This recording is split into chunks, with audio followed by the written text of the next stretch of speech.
Hi mga kapamilya, this is Clarice de Guzman and I will answer these 10 random questions.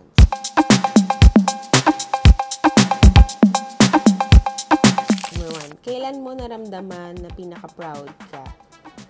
Kailan mo naramdaman na pinaka-proud ka? Siguro kung magbabasa natin yung recent na, syempre, itong PBB, magpasok ko sa PBB kasi this is something different sa usual kong ginagawa, diba? Singer, lagi akong kanta-kanta lang, gano'n.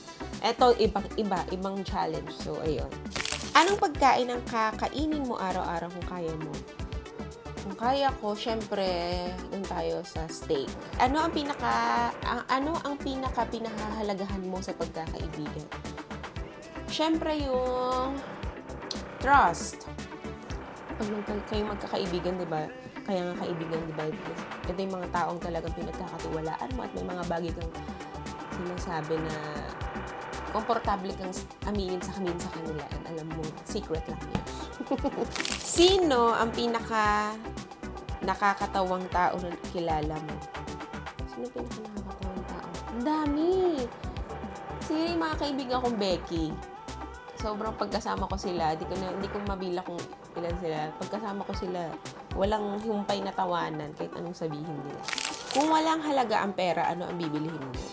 Kung walang halaga ang pera, ano ang bibilihin mo? Siguro papatayo ako ng maraming ospital.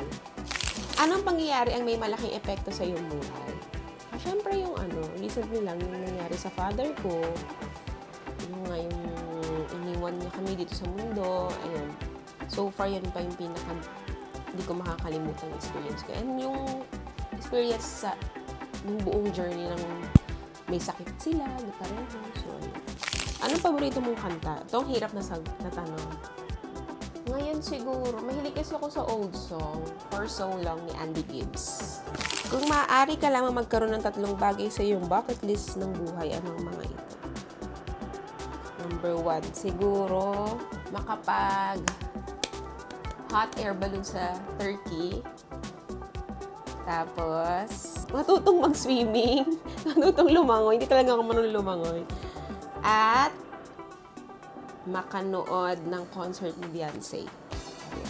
Ano ang isang tagumpay sa iyong buhay na iyong pinagmamalaki? Siguro, nanalo ako dati na Your Face Sounds Familiar. Kasi sobrang challenging yung na rin yun, yung experience na yun, pandemic pa, at kailangan i-maximize lahat ng bagay, but still, ayun, nakayanan natin. Ano ang movie na unexpectedly nagpaiyak sa'yo? Ang dami. Nagpaiyak. Kung yung recently lang na Tagalog, yung Lolo and the Kid, sobrang naiyak ako doon kasi nakaka-relate ako. So, ayun.